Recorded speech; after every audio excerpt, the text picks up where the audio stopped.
Good evening, ladies and gentlemen. We need to do a little bit of formality here and report out from the executive closed session that occurred earlier this evening. And the report out is there was no action taken. And with that, we will close the meeting for the executive committee and open the regularly scheduled board meeting for the board of directors. Welcome. Would you all please rise and join me in the pledge? I pledge allegiance to the flag of the United States of America and to the republic for which it stands, one nation, under God, indivisible, with liberty and justice for all. Right. Thank you all very much. We have the Metro Cable announcement. Open session meeting is videotaped for cablecast on Metro Cable 14. Replay on Monday, October 28th at 6 p.m., Tuesday, October 29th at 9 a.m. on Channel 14. It's also webcast at www.sacmetrocable.tv. The open session meetings are also available for viewing on the district website at www.metrofire.ca.gov. All right, we have one agenda change. The presentation item number 1 has been removed from the agenda, and we will move to public comment. We have 2 speakers now and 1 later on an agenda item. Madam Clerk, would you please call our speakers?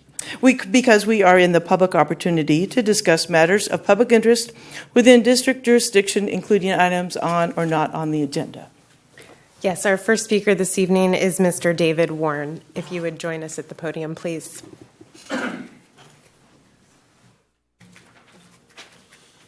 Thank you. I've passed out a letter, or I hope you have a copy of the letter that I sent. It is not to you. I'm here tonight not concerning the fire department. I'm concerning the people you hire to do the billing. Unfortunately, my wife had a serious medical incident and required further transportation. And much to my surprise, I received a $3,400 bill for transportation because not only do I have Medicare, but I also have a supplement of medical insurance, which in the past has always taken care of all the billing. When I received the bill, I immediately wrote a letter. I haven't attached the bill nor the attachment from my Medicare supplement saying what is going on, because in the past I have received full Medicare coverage and provided proof of payment through Medicare, and of course I received no response. I then called the billing office and asked to speak to someone, and he said, "Oh, I'm sorry, we'll take a message. Someone will get back to you within the next 3 or 4 weeks." And I said, "Is there a supervisor there?" And they said, "No." I said, "Can you have someone call me back?" And they transferred me to voicemail, left a voice message, and no one called back. I called back 2 days later, went through the same rigmarole, and again, no one called back. I called the third time 4 days later because of the weekend. Again, received no call back. I then sent an email to Ms. Brenda Briggs, who happened to be on vacation, and not receiving a response from her, called the fire department phone number, and it was transferred to Captain Benton. Captain Benton said he would call the billing office and have someone call me within the next 48 hours. Let me simply say I would be dead if I had waited and held my breath, because of course no one called back. Ms. Briggs called me and when she returned from vacation and asked what was happening. I explained the situation. She said she would follow up and assured me someone would call, and again, no one called. I then, after a week went by, called Captain Benton to see if he'd been actually able to contact the billing office. And he said he had, but he would follow up again, and hopefully someone would call me. And again, no one called. Finally, this last week, someone called to tell me, "Yep, there's a billing error, and we're going to try to resubmit the information to Medicare." I said, "Well, did you provide them any new information?" He said, "Well, we don't have any. I just wrote them and said there's a billing error." Well, obviously, the same bureaucrats who denied the first claim aren't going to make any change. You guys really need to get someone smart over at your billing office. I don't mean to be disrespectful, but when you write and you call and no one calls back, and then when someone calls back and said, "We just resubmitted without making any changes," it makes no sense, because just as Albert Einstein said, doing the same thing over and over again, expecting a different result, is the definition of insanity. It's disrespectful to the people who rely on the billing service and the fire department. I ask that you call these people in and have a little heart-to-heart with them and explain that we deserve a modicum of courtesy. Now, the last woman who finally called said, if Medicare doesn't fix it, maybe we can work out something to help you with the $3,400 cost. That really isn't an answer because I pay, between my wife and myself, $800 a month for a Medicare supplement to make sure that this doesn't happen. And I can't understand why the billing office can't take care of it. Thank you very much. All right. Thank you, sir. And your comments are noted for the record. Thank you.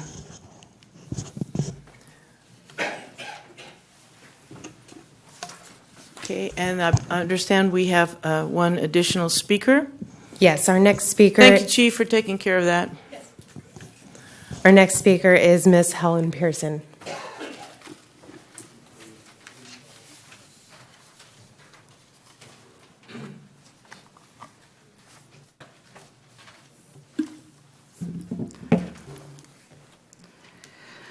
Good evening, Madam Chair and board members. My name is Helen Pearson, and I'm the CEO of Medic Ambulance Service.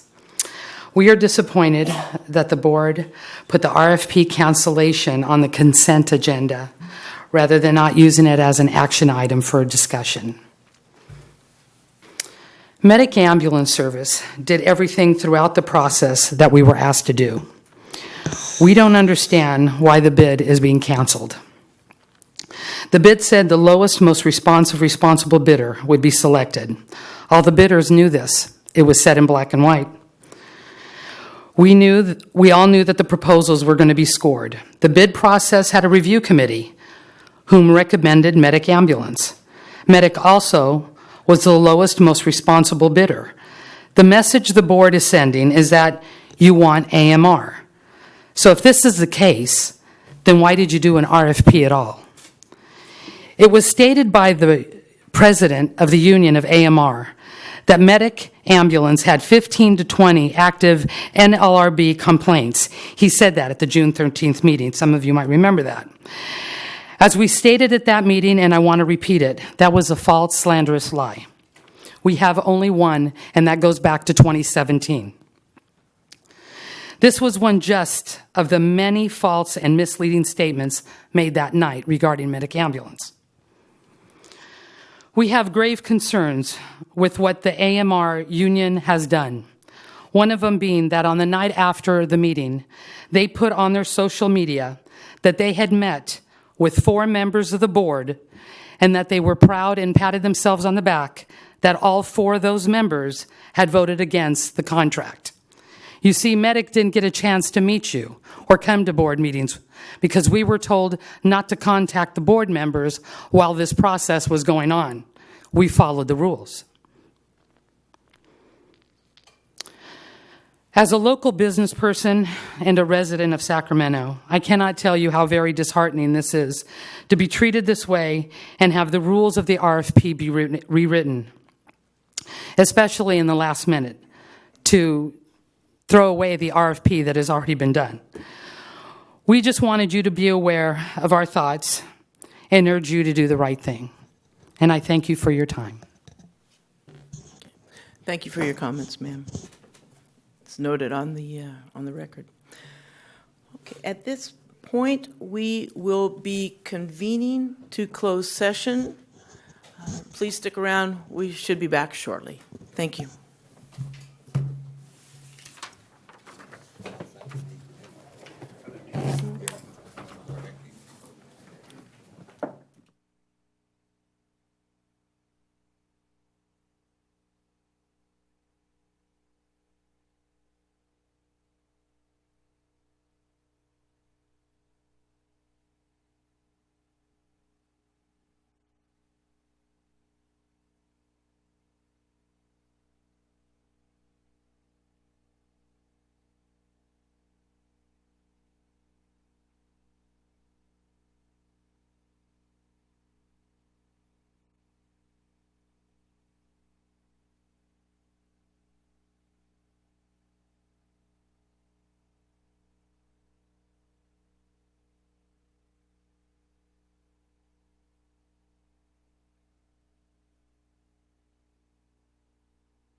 All right, thank you, ladies and gentlemen. We will reconvene the Board of Directors meeting. The report out for conference with legal counsel, anticipated litigation from closed session.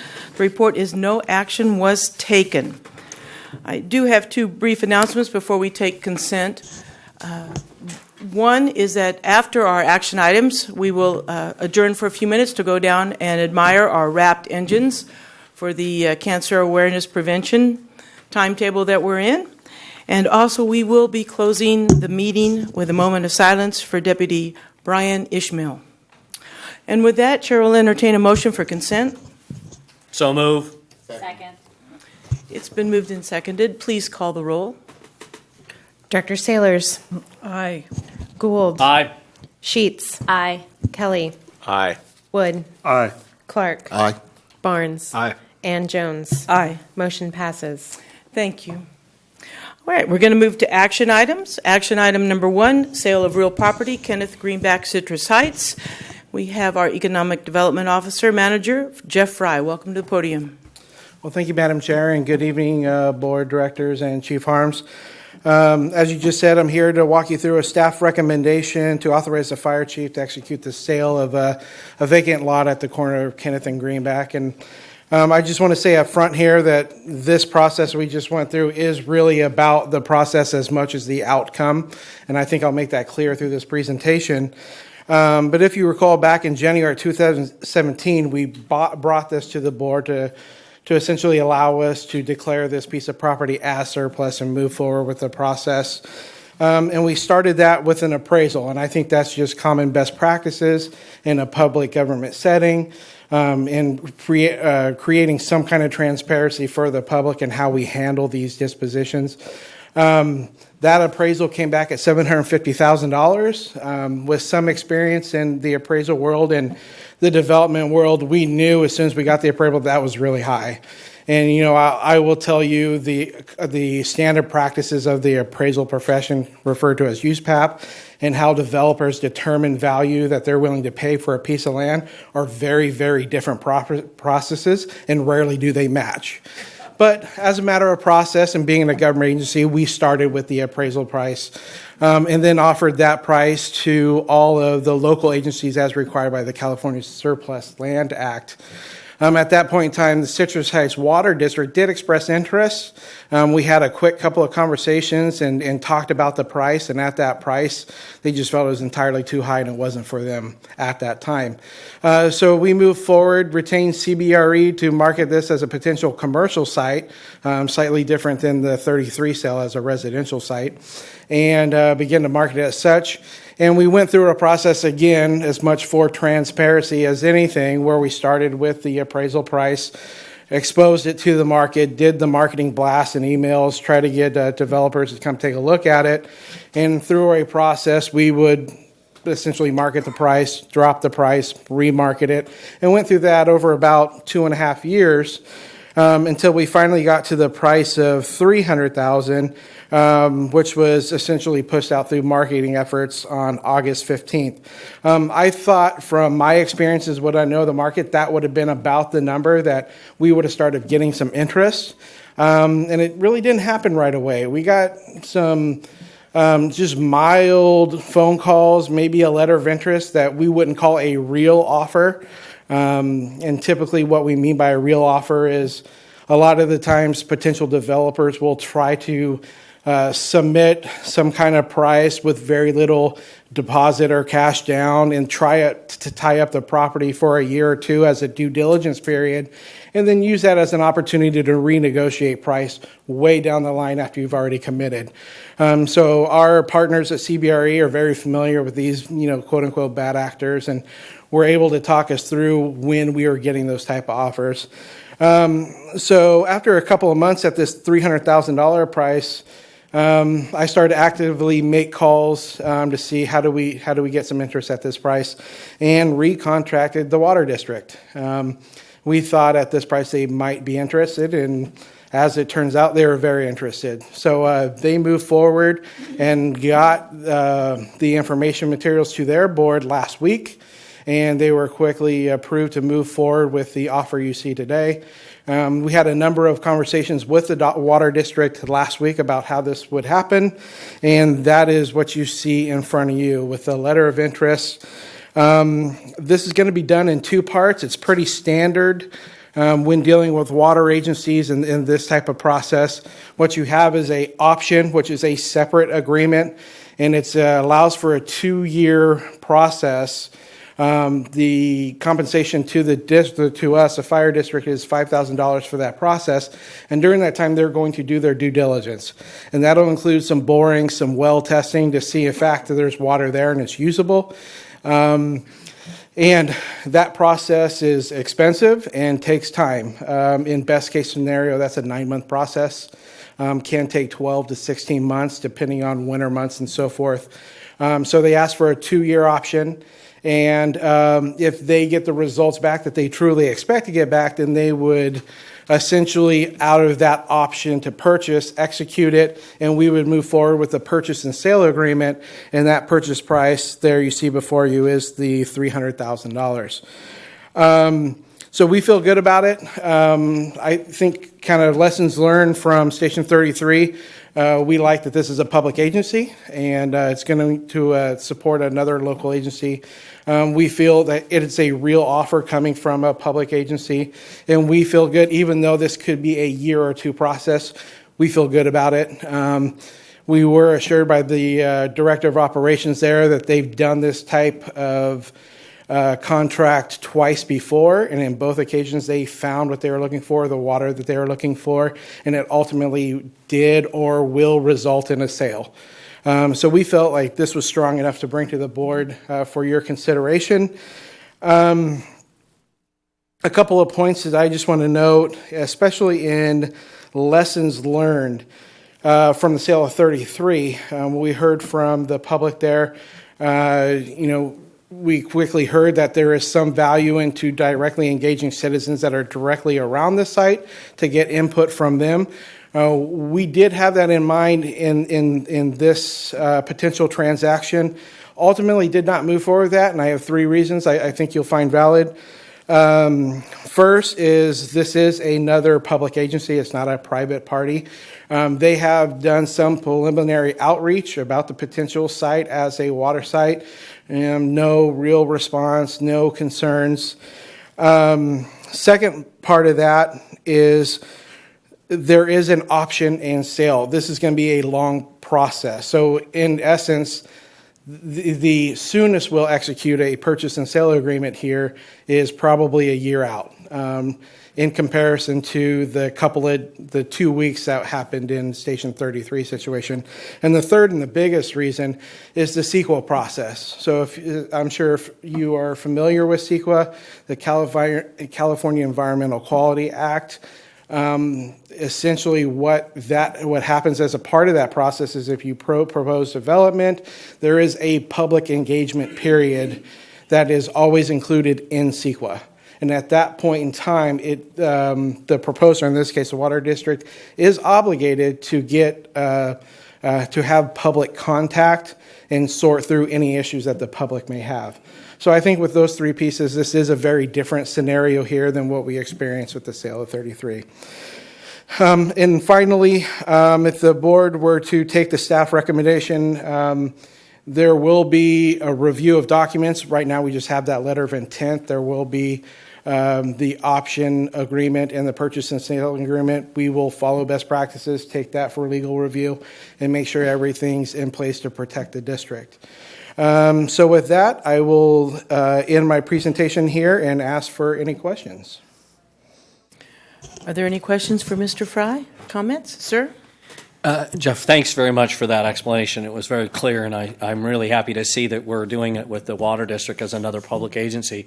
I'm really supportive of that. During this investigatory kind of time that this agency will be coming on the property and doing the testing that you've suggested, I'm kind of familiar with that piece of land, and I'm wondering what protection we have to keep folks out that shouldn't be on that property, kind of keep it clean and presentable to the community, those things, as another agency is coming through that property. What kind of language is in any kind of an agreement that says once you start coming on the land and doing what you need to do, you kind of assume some of the liability for that, and we want you to lock it down. We don't need it becoming a camp for folks that may not necessarily own it. Sure. And that is a part of that option agreement. That language is usually, in my experience, in that where there's kind of a caretaker agreement. Right. So not only do they, incur some of the responsibility, liability as they're testing and using that site, but B, they're also obligated to maintain the property in a good working order and make sure that it's safe for all that may be around the property. So again, those are the type of things that are in the agreement, and we'll certainly run that through council. Sure. Thank you, Madam Chair. Thank you. Are any other questions? All right, Chair will entertain a motion for this action item. Chair, I'd move staff's recommendation. I second. All right, it's been first and seconded. Please call the roll. Director Sailors. Aye. Gould. Aye. Sheets. Aye. Kelly. Aye. Wood. Aye. Clark. Aye. Barnes. Aye. And Jones. Aye. Motion passes. All right, thank you very much. Moving to our second action item, Sacramento Local Agency Formation Commission, known as LAFCO. We have an election for Special District Commissioner, Office Number 6, and alternate Special District Commissioner, Office Number 6 and 7. And I understand we have a speaker on this agenda item. We do have a speaker, Mr. Brandon Rose, if you would like to join us at the podium.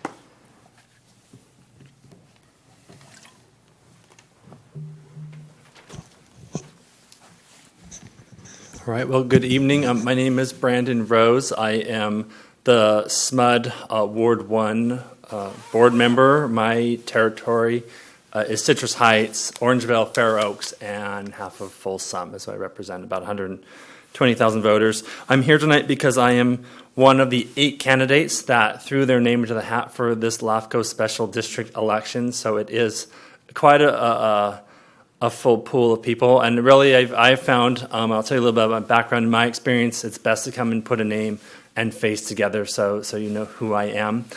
So I've been on the SMUD board since 2016. Prior to that, I was elected to the Fair Oaks Recreation Park District starting in 2008. I was reelected 3 times. So I have a lot of special district experience, and I really understand some of the needs and wants out in the unincorporated county. I was appointed as one of the special district on the LAFCO Advisory Committee, 2009, 2010, 2011, so I'm very familiar with LAFCO and its operations. I've also done a fair bit of environmental volunteer work, and I've continued to follow LAFCO's operations since about 2007, so very familiar with the agency, how it operates, and what it does. After being on the advisory committee, I was elected as a special district representative to the Sacramento County Treasury Oversight Committee, which oversees the county treasury. Typically, there's about $4 billion in the treasury at any given time. And I was chairman of that committee from 2014 to 2018. I just recently came off because SMUD has its own treasury department. And so I didn't feel it was appropriate to stay on in that position without being directly in an agency in the pool, in the combined pool. So that's my sort of elected experience. My day job, I work for the state of California at the Air Resources Board, so I do have an RJ real job. SMUD is typically a 20 to 30 hour a week commitment, and I do public health diesel related regulations predominantly, and diesel filters, heavy duty equipment, and we've been slowly moving into more of the electrification side of heavy duty trucks and buses. So it's a very active, innovating, interesting sector, and there's some nice overlap between my day job and SMUD as well. And before that, I worked at the California Energy Commission, hence the SMUD Energy connection, doing solar and wind power. So a lot of good background. In terms of how I think LAFCO should operate, I really am a fan of very logical growth. If we get a proposal, we go back and we look at what does the general plan say? What do these plans that are 20, 30, 40 years out say? What does the urban services boundary look like? And you ask, is this consistent with that? I mean, it's not a complicated process. And so I think there's really an advocate of responsible, logical growth. Some of the issues that LAFCO deals with is annexations and things like that. And so this is roughly my 20th board meeting I've attended in the last month and a half. And I've been through the gamut of everybody from water districts to reclamation districts. I've been down in Cortland at their fire district. Everybody has a different perspective and issues. But for example, North Highlands had a large condo project, a couple thousand condos that they were potentially having built in their territory, in their district boundaries, and the developer was trying to change the boundary of their district to get out of their $300 per unit park development impact fee, which is what's going to fund the parks for that project. And so there's really specific issues that we run into. And I'm fundamentally a big fan of special districts in that we know what's going on the ground. And when you say, hey, we're talking about the land at Kenneth and Greenback, I drive by that every week going to the gym, right, across the street from fire stations. So, and that's the real value of knowing your community the best. And so I really would protect the power of special districts. The state is constantly coming up with new unfunded mandates.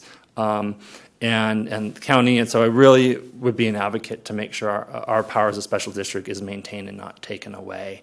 One of my mentors on the Fair Oaks Recreation and Park District is John O'Farrell, who's a former county executive, and that's one of the things he taught me. Make sure these are special, these are important. He's like, I was here when they were created, and so make sure you maintain that. So.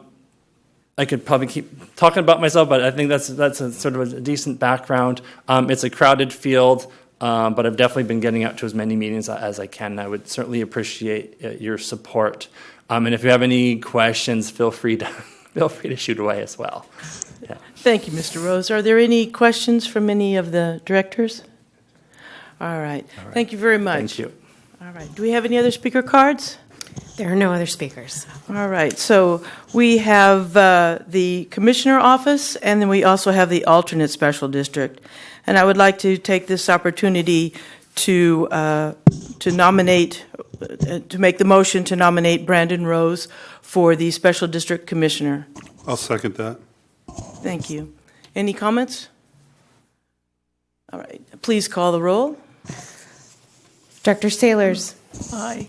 Gould. Aye. Sheets. Aye. Kelly. Aye. Wood. Aye. Clark. Aye. Barnes. Aye. And Jones. Aye. Motion passes. Okay, thank you very much. Now we're going to move to the alternate special district commissioner. This commissioner serves on the LAFCO commission in the absence of one of the two special district commissioner absences. So I did want to mention for both these positions, and I apologize for not mentioning it before, but I'm very pleased that we have an extremely deep bench to choose from on these two positions. So that is, I very much acknowledge that and appreciate everyone's participation in that. And with that, I would like to nominate Charlie Moore for the alternate commissioner. Second. All right, it's been first and seconded. Please call the roll. Dr. Sailors. Aye. Gould. Aye. Sheets. Aye. Kelly. Aye. Wood. Aye. Clark. Aye. Barnes. Aye. And Jones. Aye. Motion passes. All right, thank you very much. Ms. Rose, thank you for your presentation. Okay, I had initially said earlier to my colleagues that maybe now we would take time to go out and take a look at the wrapped engines. Are they still available? Yep. Chief Bridge? Is there a light outside? Oh, right. Is it functional? Is it? Yeah, they got lights. You know what? To tell you the truth, if you guys can hold, have you had dinner? Yes, ma'am. Okay.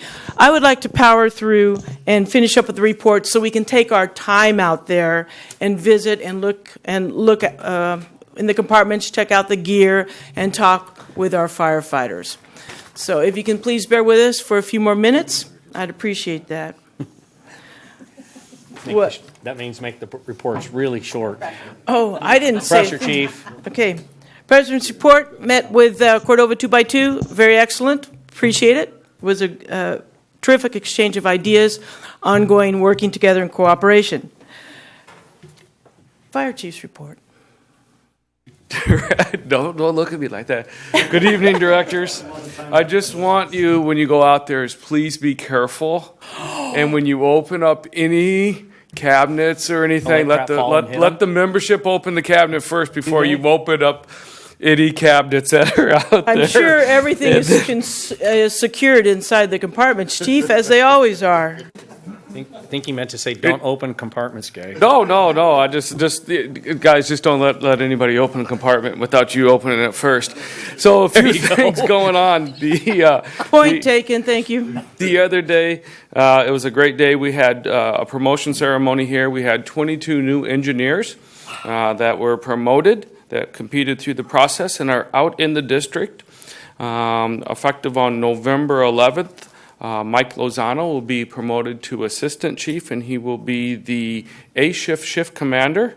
And on November 6th, Ty Bailey will be promoted to battalion chief, and I believe A shift, battalion 5? Yes. Correct, okay, good. So congratulations to them. Captain Brian Benton was selected to fill the EMS Day battalion chief assignment. I hope he stays. But he is there now to fill that position for us. We will backfill his position with another captain. We hired a fire inspector 1, Manny Batiste. He started just last week. I think with him coming on board, that only leaves 2 empty spots in fire prevention, is that we've been trying to bolster up and fill all the open positions that are there. Last weekend on the 12th and the 13th, members of MetroFire and through through the coordination of our association, played in the MetroFire soccer team for the Officer Terrell Sullivan charity soccer game. One of the stars of that game is sitting right to my left. I heard that she played quite a bit of time out there. And some old skills that none of us ever knew came out. But they did a great job. They had a number of teams. So I'll get a little applause there for you. A number of teams, but they went out there. I think at first they had a number of people that were on the bench, but by the time they got down to the end, I think some people played the whole game. Last week we met with Las Vegas Fire, their executive and command staff, and just talked about some of the differences and some of the similarities, and talked on everything from fire operations, but a lot on EMS and really where they are with their community paramedicine, ambulance deployment and training. And surprising, they have some of the absolute same struggles that we have, whether it would be paramedics or hiring or some of the responses that are going on. The county chiefs, we met last week, and the last thing was on Tuesday and Wednesday, we did the kickoff of the professional development program, or what's called PDP. We met 4 sessions, 1 in the morning, 1 in the afternoon. We had about 125 folks. Chief Bridge and I kicked it off, and it was called What's on Your Mind? So it was open to discussion on whatever the membership wanted to talk about. They, as always, were not too talkative, so we had to give them some things to talk about. So we talked about what was their challenge, and if they could change one thing in the district, what would that be? So it was really a good time. I think I find those very positive, to be able to sit down with the membership. And when you're trying to get them to leave and they're still trying to stay and ask more questions is always good. That ends my report. Thank you, Chief. Thank you, Chief. Now we have Chief Bridge Ops report, please. Okay, good evening, directors. Eric Bridge, Deputy Chief Operations. Sorry I missed you a couple weeks ago, but the numbers appeared to be about the same. But I do want to talk about some other things. There was some deployment back then, as you're aware, and that our resources have returned from back from that. It was called the Bryceburg incident in Mariposa County, and they were gone from October 8th through October 13th. But of course, a large resource order is pending now. As most of you are probably aware, if you're watching the news, a large fire has broken out in the near Geyserville up by Lake County. So they've evacuated Geyserville today. The town, the fire has made a large run early this morning. So it's currently had some notes on that. Fire activity has been real high with the fuels being dry and wind driven. Again, like I said, a sizable resource order will come tonight. So our green engines are probably going to be picked for that. So we'll be assisting the folks up there. Evacuations are still in progress. More details are being gathered. There have been some structures lost. there's also a few more incidents throughout the state, Southern California and in Northern California, that we're currently monitoring right now. Also, in addition to that, around here, just so you have a little perspective on who our busiest medic was over the last 2 weeks, that was Medic 23 with 187 responses for those last 2 weeks, but not to be outdueled too much by about 4 or 5 other medic units, the usual suspects, 41 and 24, and I know I'm leaving a few of them out, but they're right there at 186 responses and 185. So over 14 days, and you're talking about a difference in 2 calls, they're all running about 14 to 15 a day as on an average. And engine 53, again, was the top engine getter for us.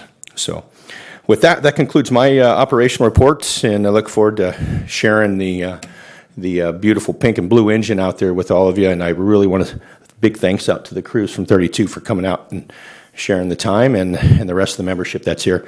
They continue to do a fantastic job out there for us, and I'm very, very proud to be a part of it. So anything else you have for me or questions?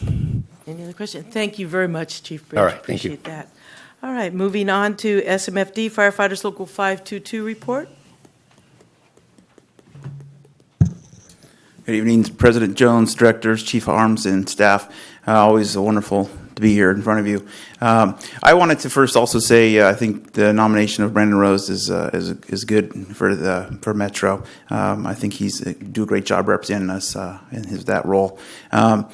Tonight, I wanted to talk about what we had a collaboration with the local and Metro with an event for women back in Boston.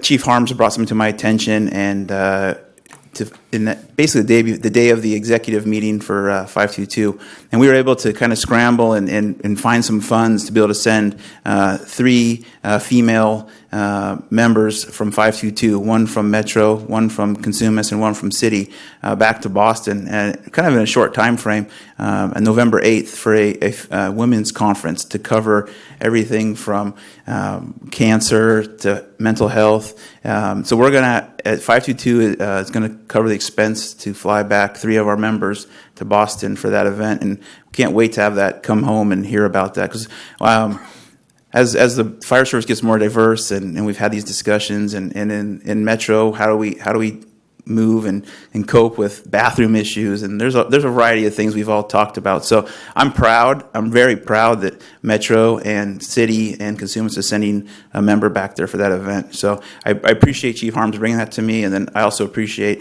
the 522 Executive Board acting in a very expeditious manner to get that done. And finally, I just wanted to say, I think, keep this brief, is, when we lose a brother in blue, Deputy Brian Ishmael from El Dorado County, we're all out there, and day in, day out, and we rely on each other.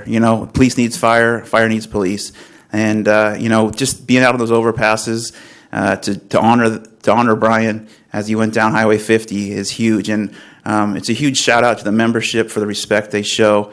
And I know it goes both ways, and again, it just reminds you day in, day out to hug your families. I know you as a board appreciate our people, and we appreciate our brothers in blue and sisters in blue as well. So we've had this conversation, I think, way too many times, personally for me, in the last couple of years that I've been up here. But I just wanted to say that, and I know we'll have a moment of silence, but thank you, unless you have any questions for me. Questions? Thank you, Trevor. Appreciate it. All right, moving to committee and delegate reports. Executive Committee, we have reported out and no action was taken. Any next meeting will be announced. Second up, we have Communication Center, JPA, and we have Mr. Bridge on deck. Yes, I'm substituting for Chief Wagaman at the moment. I was able to sit in for him on this board meeting.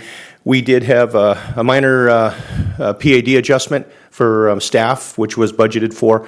There was a couple of temporary positions that'll be awarded for to help the comm center.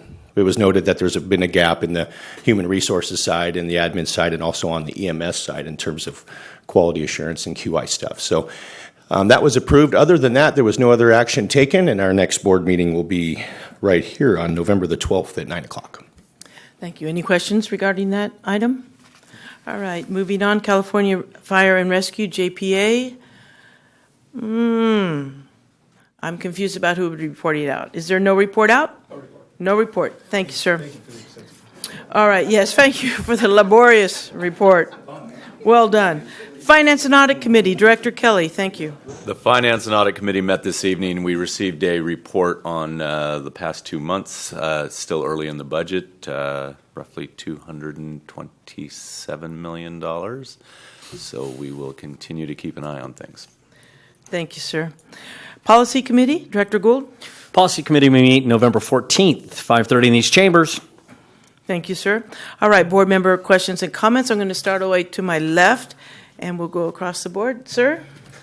Thank you, Madam Chair. Just tonight, keeping it quick, but I just want to thank 522 for coming up and talking about that presentation, and Chief Harms to have the foresight to get the women recognized. We're in a male-dominated profession, not only in the fire industry, but public safety. But to recognize that, to embrace it and support it, I think speaks to the volume of the people of this, I would say, this great department. Also, you talk about the deputy up in El Dorado Hills. As you know, it hits close to me. But I do my best in the morning not to check social media and or the media before I get to work. And as soon as I hit the freeway with my 10-year-old in the car and we see all the cars lined up and the engines, she recognized something wasn't right because something changed in me. And that's immediately when I went to the news. But to know that procession was coming down the hill and to see the membership out there to support that, I just want to thank everybody for that. It goes a long way. So for that, just thank you. That's all I have. Thank you. Director? Madam Chair, I have no comment tonight. Keeping it brief. Director Wood? Same thing, I have no comment, thank you. Okay, thank you. Director Gould? Thank you, Madam Chair. Just really quickly, our thoughts and prayers go out to the surviving family members and friends of the lost deputy. That is a tragedy, unmeasurable. We also tonight are wearing pink, and I just want to give a shout out to all of those individuals who have survived this devastating disease.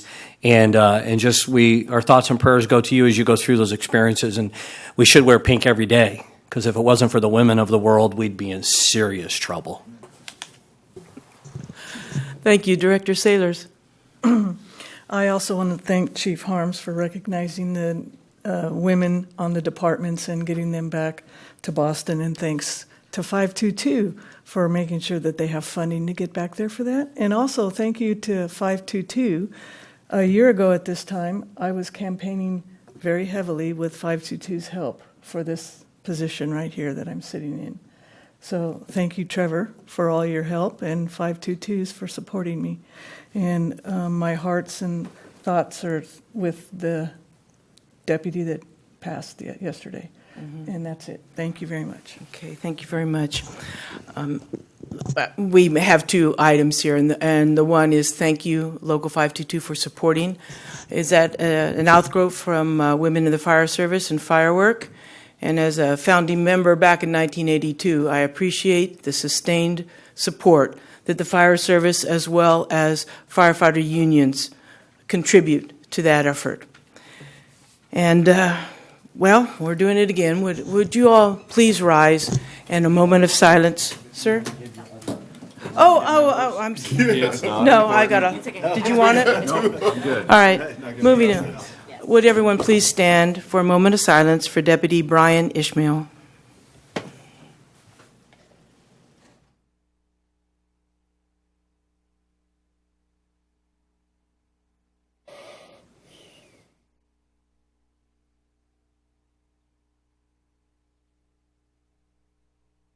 Thank you. Meeting's adjourned. Guys, you know what happens? I get all wrapped up.